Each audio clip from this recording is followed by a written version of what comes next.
And we're live. Hi everyone, it's Tisha and Nate, and you are tuning in to Casual Convo Friday. This is a live stream that we do every single week where we bring in amazing guests like Terry Tucker, who's joining us in our hot seat today.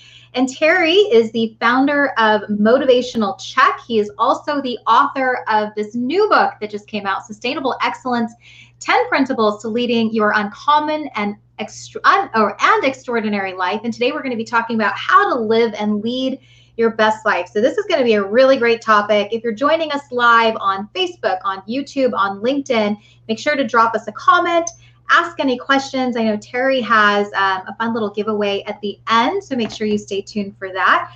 But hey guys, smile, it's Friday. I know it is. Everybody's been a long week this week. Been a long week. Longest week ever. Well, awesome. So happy to have you, Nate, joining me, and Terry. Thanks for joining us from Colorado today. And we're going to get started. So we've got a half an hour, guys. You ready for it? Yes, ma'am. I'm ready. Yeah. All right. Nate, you know what to do. First question. Okay. Sure. No problem. All right. Well, Terry, thanks for coming on. We appreciate it. So the first thing I want to ask you is what brought you to write this book? You know, what's the topic mean to you? You know, how did you go about it? Things like that. Just give us a quick little rundown, if you will. Sure. The book is really born out of two conversations that I had. One was when I was a high school girls basketball coach, and I had a player move to Colorado with her boyfriend, and my wife and I had dinner with her a couple times. And I said to her when I said, you know, I'm really excited that you're living close to me, and I can kind of watch you find and live your purpose. And she got real quiet for a while, and then she looked at me and she said, well, Coach, what do you think my purpose is? I said, I don't know what your purpose is, but that's what your life should be about, finding the reason you were put on this earth and then go ahead and living that. So that was one conversation. Another conversation was with a young man in college who connected with me on LinkedIn, and he was like, what do you think are the things that I should focus on or that I should know to not only be successful in my job or in business, but to be successful in life? And I didn't want to give him the, you know, get up early, work hard, help others. Not that those aren't important. They are extremely important. But I kind of wanted to give him something different, something maybe deeper.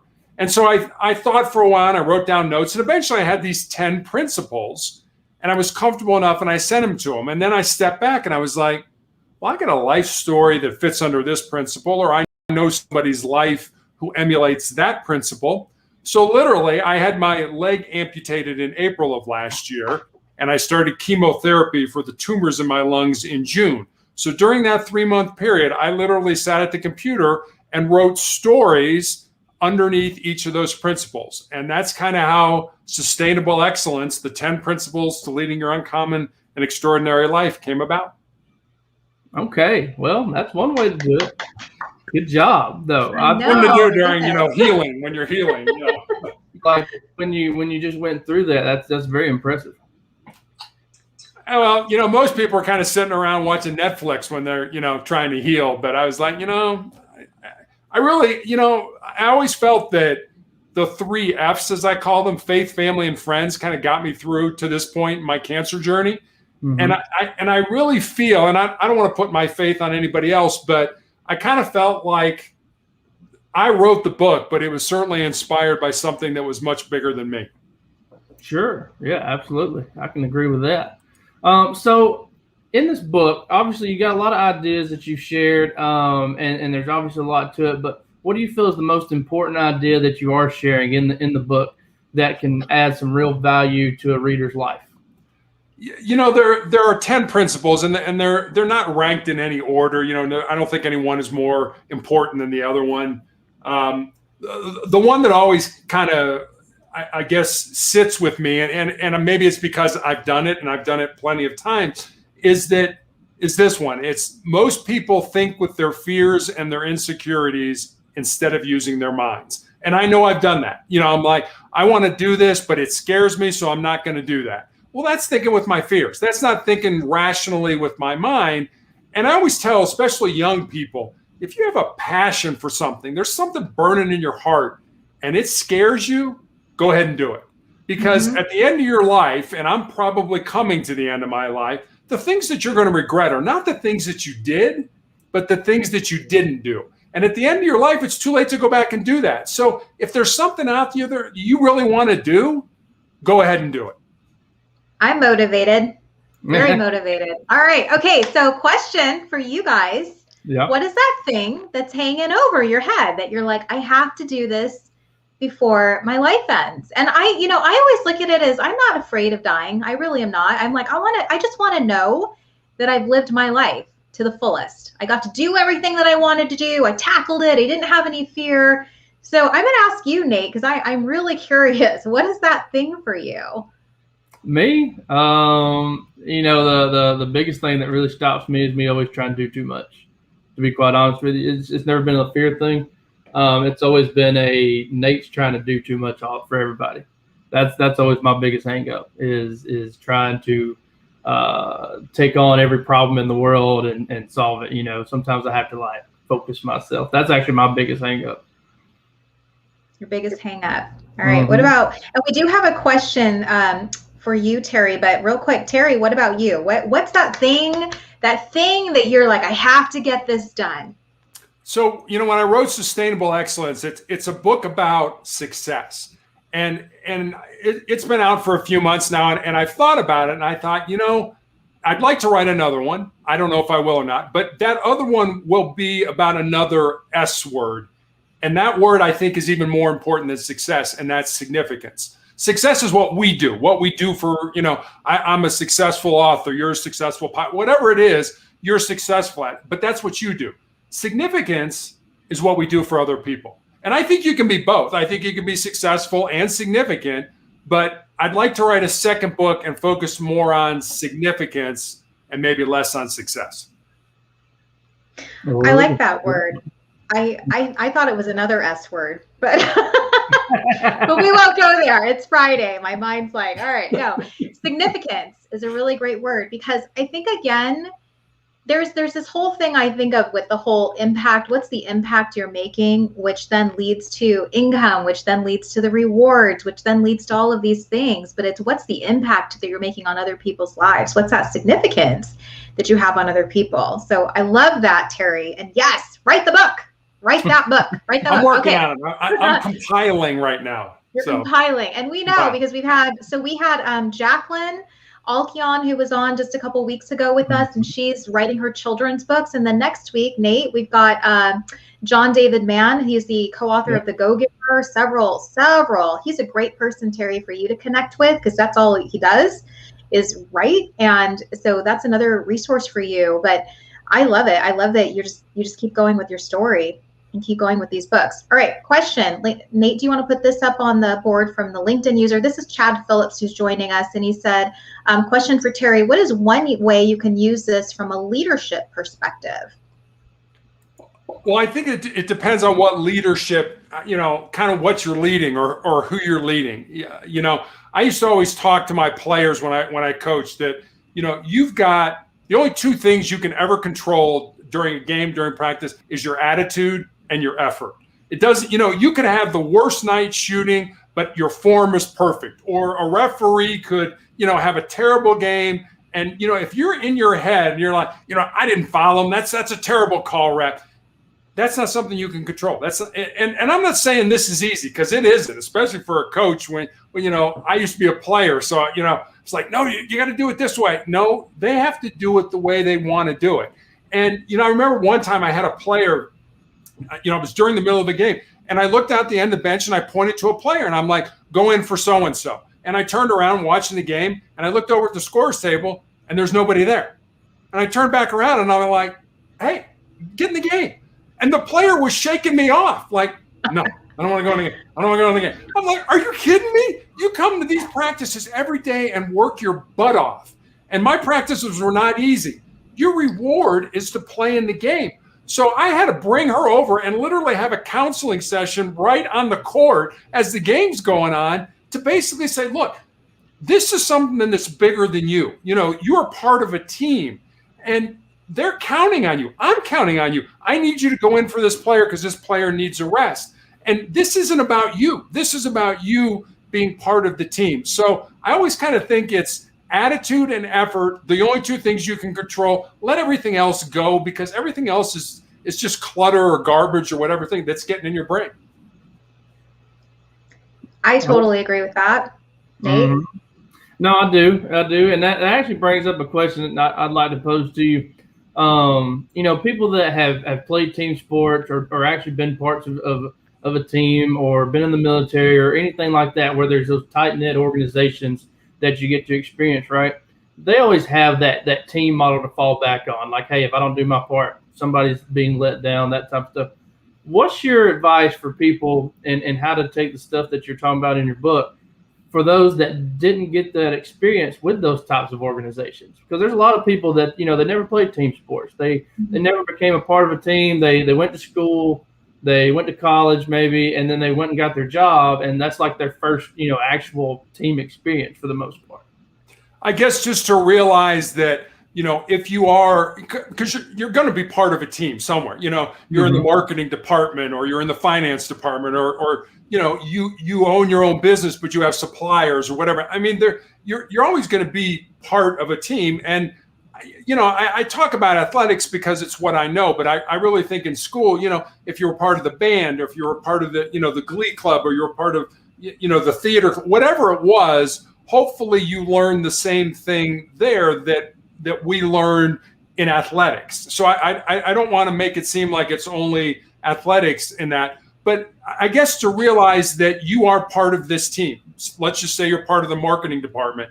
And, people are going to look at you. People are going to, they're certainly sizing you up. What can you contribute? What do you bring? And stuff like that. But realize that this isn't about you, especially younger people, because, and I know young people get a bad rap sometimes. And, my daughter is a graduate of the United States Air Force Academy and is a lieutenant in the newly created Space Force, the new branch of the military. So it's kind of fun for her to be on the ground floor of the military. And yes, she's an Air Force Academy grad, but people are, they expect more of you. I remember when she got my height. She's 6'2", so she was recruited by the Air Force Academy.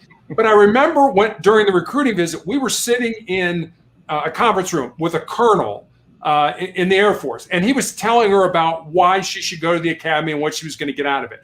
And I remember one thing he said was, if you graduate from here, for the rest of your life, every time somebody says, where did you go to school? And you say the Air Force Academy, he said, watch their chin, because it's going to be like, oh, and that chin's going to go up. And that O means they're going to expect more of you because of where you graduated from. So I guess expect more of yourself, give more of yourself, realize that, hey, this is my job, but can I help you? What can I do to help you? And I think in that regard, you'll be accepted more as part of that team. Couldn't think of a better answer. I agree with that. Okay, so we have another question from Royce Blake. Hey, Royce, and Dr. Monia D joining us on LinkedIn. It says, another awesome guest, Tisha. Would love to hear Terry's take on imposter syndrome. Terry, what do you think about that? I don't know if I know what imposter syndrome is. Is it somebody who's trying to be somebody that they're not?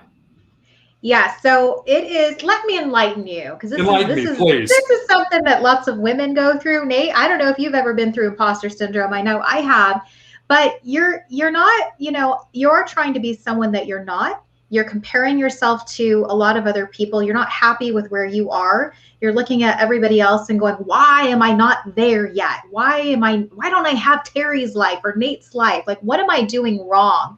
So essentially, you're putting it back on you, and you don't have the right attitude. You have a lot of self-doubt that's creeping in, and you're pushing yourself down. You're putting yourself down quite a bit. So I know imposter syndrome always creeps up. I feel that I've had it several times, even in my own career, of why am I not where I feel like I should be? And it's a really good reality check of, well, what could I be doing differently? Like, instead of being this negative, woe is me, how can I change the story? So one of the chapters in my book is, you are the person that you're looking to become. And I guess maybe I've never heard of it in, you can label things whatever you want. But, I had the player, the story that I told you about, one of the stories that got me to write the book, the player who was like, what do you think my my passion is. What do you think I'm supposed to do? I don't know. Well, her follow-up question is, well, what if I don't have enough time? And my response to her, and again, I think this comes from my faith, if you were created to do something and you were put on this earth to do it, I don't think whoever created you, that God, that entity, that being, is going to be like, okay, you're moving towards what I asked you to do. No, I'm going to pull you right away from it. I don't think that's going to happen. As long as you're moving towards that goal, that reason you were put on this earth, with an open heart, with a heart that's trying to figure out what's going on. Because I know there are a lot of people that, get down that road and get to a point where like, I'm done. You know what? I'm sick of this. I'm sick of trying to figure out what it is. I'm just going to stay where I am. And I call those people dead, because we all know them. They do the same thing every day. They get up at the same time. They eat the same breakfast. They go to work. They come home. They watch TV. They go to bed. And they do that every single day. They're not growing. And if you're not growing, you are dying. So those people are dead, and they drive me crazy. And what I told this player is, I said, you got to keep going, because if you remember the story of Colonel Harlan Sanders, who started Kentucky Fried Chicken. Now, I don't know if that was his purpose in life. I'm going to assume that it was. He did not start that business until after he retired. He was in his 60s before he started that. What if he would have said in his 40s, out of heck with it, I'm good where I am. I'm not going to push myself. I'm not going to move farther down that line. None of us would have that extra crispy chicken that we so much love. I can agree with that one. All right, so Terry, here's my next question for you. A lot of people, you mentioned growing and people, kind of stalling and getting them out of that. And you being a coach, I think you can lend a little bit better perspective than most into this. What is your kind of go-to method for getting people to grow? Because I know I got my ways of doing it. I'm sure Tisha does. Anybody who's ever had anyone underneath them who they've had to help them grow and get to a certain point, an employee, a player, whatever the case may be. What is your method of how to do that? How do you get them motivated? How you get them to get into a path of getting on their own excellence there? I think part of it has to do with how you view life, how you view things. And if you always wake up with this is a day one, week one mentality. Yesterday was yesterday. I got to prove myself again today. I don't care what you did yesterday. That's great. Whatever you did. But today is day one, week one, and you have to prove that. And I think from a team perspective, or for being part of something bigger than you, a lot of times as a coach, you don't have, if you've got a good chemistry, kind of a good team framework in place, the team will do that. If somebody's not pulling their weight, if somebody's not carrying their load, a lot of times I didn't have to say anything, because my upperclassmen would be like, they'd take that person aside and like, look, you're not cutting it. This is what's expected of you, and you're not coming to practice every day prepared. You're not coming to practice every day working hard. And if you're not doing that, then get off the team. So I didn't have to say a word. It would be the culture that you have set up should make those people want to be part of it. And if you don't want to, and that's okay, then you should find something else to do, because all you're doing is pulling the rest of us down.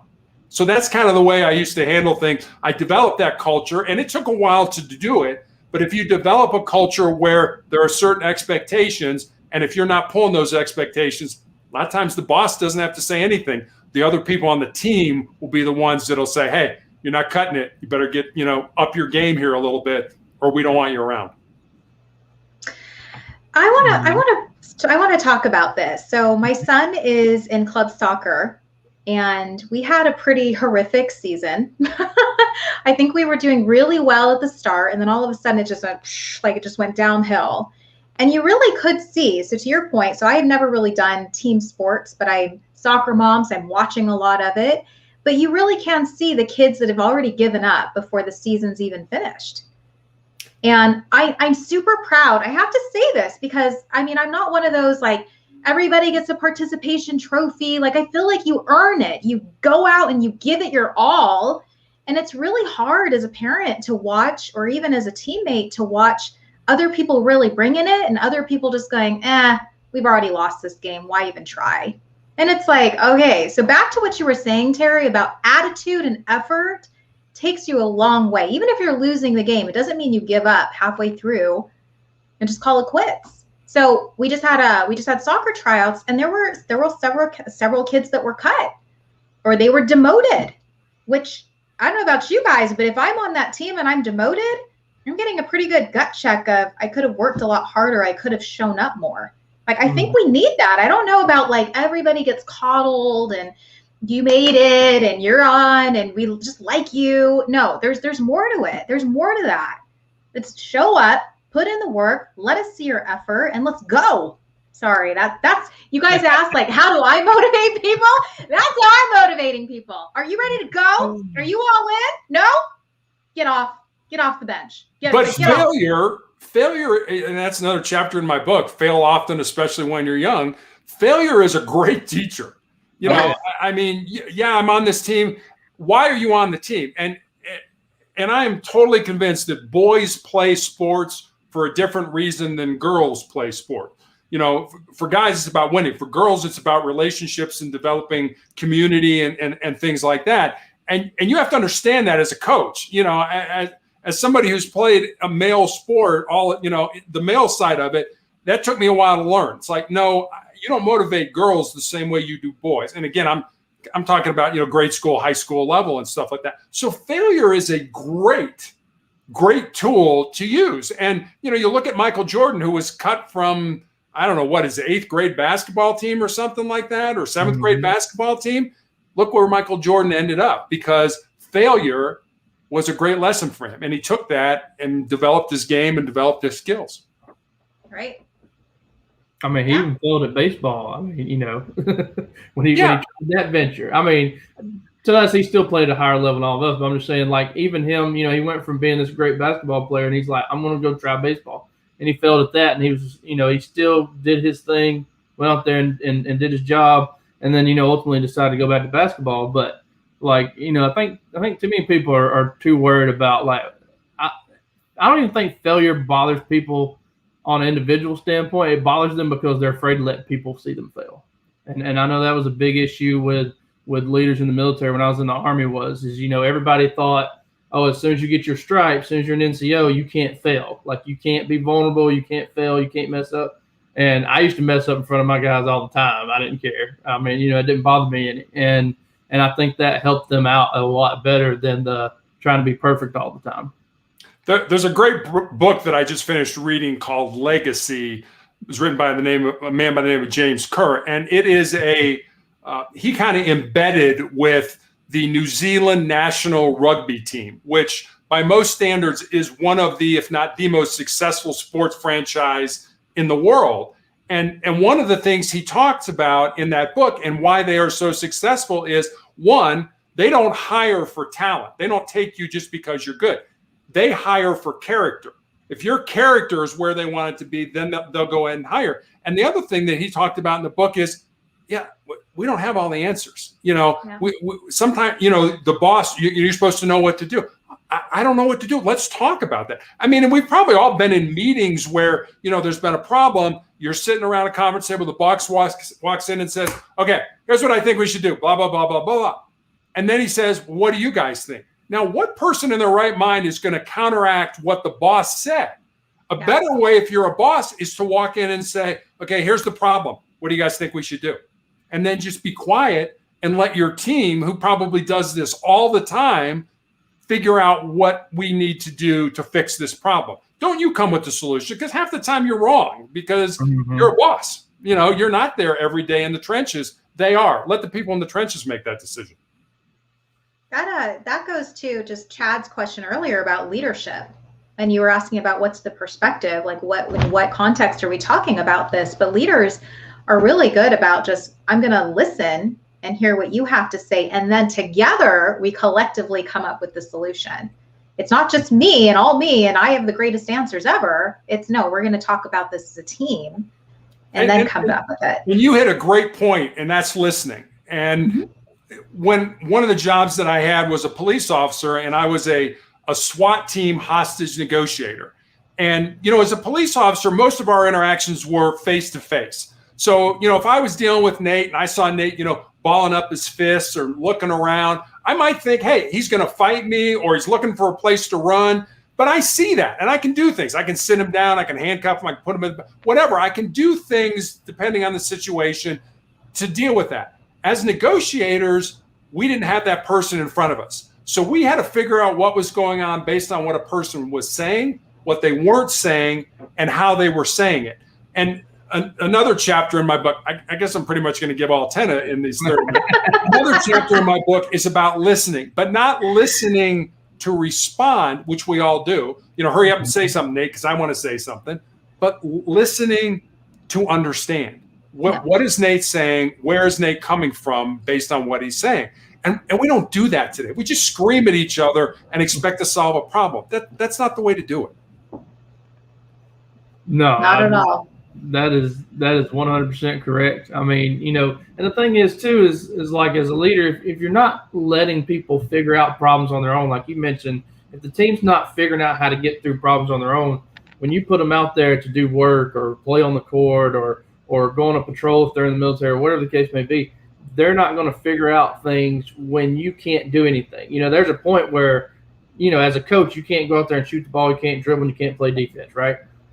So letting them have that freedom to learn and fail and stuff, I think that's one of the hardest things for most people, especially young leaders, to actually do, because they feel like, oh, this is a direct representation of me. I need to make it perfect. And the reality of it is, it's like you just need to learn how to take a chewing out session and stuff and let your people do what they got to do. Mm-hmm. Exactly. Mm-hmm. All right. Well, Terry, we're coming up on the shameless plug portion of our little show here. We want to allow you the time to talk more about your book. Obviously, we've covered it pretty well in depth here, but we want to talk about how that people can get a hold of it, and any way that they can get in touch with you to work with you in any type of fashion. We want you to cover that type of stuff, and we'll let you take it away. Sure. I have a website. It's called Motivational Check, and you can go on Motivational Check every day. I put a new thought for the day. On Monday, I put the Monday morning motivational message, which is very hard to say if you've been drinking on Sunday night.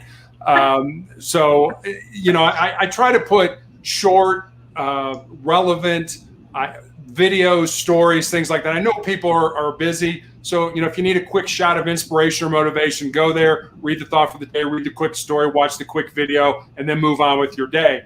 So motivationalcheck.com is kind of how you can get to me. You can get to my social media sites through there as well. You can buy the book on Amazon. However, if you want to buy the book on Barnes & Noble through this weekend, the ebook is there for 99 cents. That's a special that we're having there through Barnes & Noble this weekend. And like it's pretty much anywhere you can get a book online, you can get Sustainable Excellence.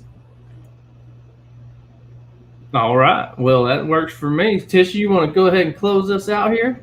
Yeah, well, first of all, I just wanted to give some shout outs to people who were joining us off of LinkedIn. I know we had some people on Facebook too, but Pierre Evans and Terry, also, I believe Royce Blake we talked about too, saying hi to him. So thank you guys for joining in. And Terry, make sure you tune in and comment back with people who were tuning into the live and also on the replay, because I'm sure they have some great questions for you as well.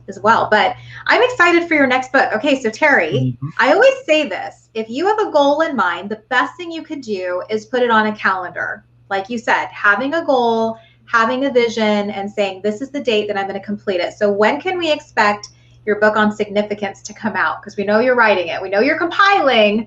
So when is it coming out? I don't know. I have terminal cancer, so it may not come out. But my goal is to be here a year from now on your show talking about this book. We love it. I love it. We will have you back on the show. Absolutely. Michelle Sanders, thank you so much for being on as well. And yeah, anything else you guys would like to say before we end this Friday? I think Terry has provided quite a bit of information today, so I'm just going to stay quiet. I'm going to end with one quick, I guess, call to action for your viewers. For the next 30 days, everybody you meet, everybody you come in contact with, assume that they're going to be dead tomorrow. The person who cut you off in traffic today, the person who takes credit for your work at the office, your 16-year-old who's driving you nuts, assume that they'll be dead tomorrow. Because if you do that, two things are going to happen. One, you're going to have a whole lot less stress in your life. And 2, you're going to have a greater appreciation for everybody that's around you. I can Thank agree you with so that much, Terry. I love that. I love that. You mentioned something earlier, and I know being a man of faith too. Have you ever heard the song Day One by Matthew West? Do you know what song that is? I do. I have not. No. I want you to take a listen, and Okay. same with you, Nate, and I'll put it in the comments on Casual Convo Friday. It is one of my favorite songs. I feel like it is the one, you know, there's like that one song that got you to move, that got you to change your whole direction. That's a song for me. And when you were saying that, don't look at yesterday, look at today as day one, week one, and that's it. This is what you've got for today, right? Yesterday doesn't count. Tomorrow doesn't count. It's just the day. So I'm going to put that in the link too, so that people can take a listen to that, because it's really a great song and will help motivate you too to just keep it going. Great. All right. Well, thank you so much, Terry, for being our special guest and jumping in the hot seat today. And just a reminder, you can pick up his book on Amazon, Sustainable Excellence. So I highly recommend you do that. And not tomorrow, next Friday, Nate and I are back with John David Mann with The Go Giver, talking about his books and how to write gooder. That's what he's talking about, how to write good or gooder. So make sure you join us next Friday, and we will see you guys. Have a great weekend, everyone. See y'all. Bye. Thank you.